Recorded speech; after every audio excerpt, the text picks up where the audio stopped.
साथियों, कई पत्रकार साथियों के फोन आए कुछ दिन पहले। एक इंटरव्यू में जो बीजेपी सिरसा जिले की जिला प्रधान है हमारी बहन निताशा सिहाग, वो किसानों के बारे में बयान दे रही है। साथियों, कई बार ऐसा होता है, वो हमारी बहन को प्रधान बने हुए बीजेपी की एक बड़ी पार्टी अपने आप को कहते हैं, कई समय हो गया, लेकिन उसकी वो जान पहचान जहाँ इतनी बात नहीं थी। इसके लिए कई बार कोई ऐसे लोग अपने आप को मशहूर करने के लिए कोई ऐसा बयान देते हैं जिससे कि कोई प्रतिक्रिया आए, विरोध हो। लेकिन हम कहना चाहते हैं हमारी बहन से, हमारी निताशा सिहाग हमारी किसान परिवार से है, ठीक है, उसकी विचारधारा बीजेपी के साथ है, बीजेपी के अध्यक्ष है, उसकी विचार हैं, लेकिन उसने किसान आंदोलन के बारे में कहा, किसानों के बारे में कहा, वो जो है निंदनीय है। ऐसी झूठी शोहरत के लिए ऐसा नहीं करना चाहिए। उसने कहा किसान आंदोलन में अलगाववादी, आतंकवादी हैं, दूसरे किसान तो नहीं हैं। हरियाणा की क्या भूमिका है? तो हम अपनी बहन हमारी से कहना चाहते हैं निताशा से कि हरियाणा की बहुत बड़ी भूमिका है। हरियाणा के हर घर के आगे जो किसान जुड़े हुए थे किसान आंदोलन के साथ, आपने पुलिस का, मिलिट्री का पहरा लगाया, आपने हर एक हरियाणा के पुल को, हर एक सड़क को बंद किया, फिर भी हरियाणा की बहुत बड़ी भूमिका है। हरियाणा के कोई ऐसा रास्ता नहीं था जिसको ब्लॉक ना किया गया हो, फिर भी इस आंदोलन में हरियाणा की बहुत बड़ी भूमिका है।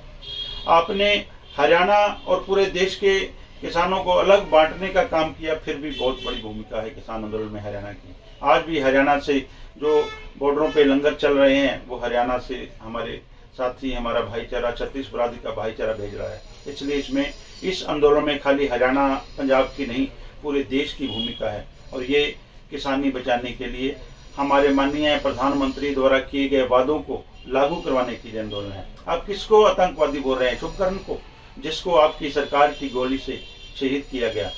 आप किसको आतंकवादी मार रहे हैं? हमारे प्रितपाल को, जो एक लंगर की सेवा कर रहा था, पानी पिला रहा था लोगों को, उसको बोरी में बंद कर उसको पीट कर आप लेकर गए और उसके ऊपर केस किया।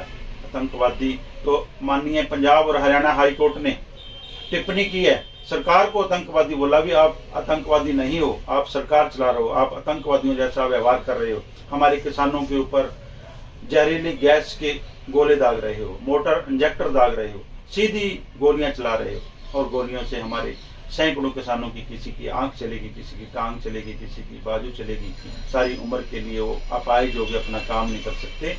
आतंकवादी बीजेपी सरकार है, आतंकवादी आपके जो प्रशासन है उसको टिप्पणी की है बकायदा Punjab and Haryana high court में भी आप आतंकवादी जैसा व्यवहार कर रहे हो, तो आप ऐसा नहीं बोलना चाहिए।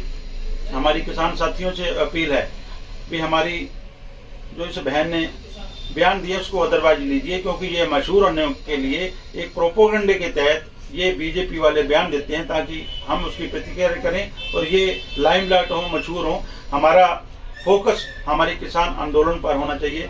किसान आंदोलन की देन है भी सभी मैनिफेस्टो में किसान का नाम है, किसान आंदोलन 2 की देन है कि सभी टेलीविजनों पे किसान की बात है, और किसान आंदोलन की देन है कि इसको भी बोलना पड़ा किसानों के ऊपर। सारे कह रहे हैं मैं भी किसान हूँ, इसलिए हम किसान की बात कर रहे हैं। किसान आंदोलन 2 जो किए हुए वादों को लेकर, MSP पर खरीद गारंटी कानून को लेकर, स्वामीनाथन जो की सिफारिशों को लागू कराने को लेकर, किसान मजदूर की कर्जे माफी को लेकर, मनरेगा मजदूर की दिहाड़ी को लेकर, ये सभी मांगों को लेकर जो किसान आंदोलन चल रहा है, ये अपनी मांगे मनाए जाने तक चालू रहेगा। हमारा किसी जो बिल्कुल गैर राजनीतिक मोर्चे से हम जुड़े हुए हैं, हमारा किसी को जिताने का, हराने का पर्पज नहीं है। हमारे सवाल है सीधे से आपसे, कोई विरोध नहीं है। हमने कभी नहीं कहा भी आपको गांव में नहीं घुसने देगी, हमने कहीं नहीं कहा भी आपका विरोध करेंगे। हमारे सवाल है, आप सवालों के जवाब दीजिए। इसलिए बिल्कुल जो बोले नाप तोड़ कर बोलें। आप हमारे किसान समाज से हैं, हम आपकी रिस्पेक्ट करते हैं, हमारी बहन हो आप, लेकिन ऐसी जो भद्दी शब्दावली किसानों के लिए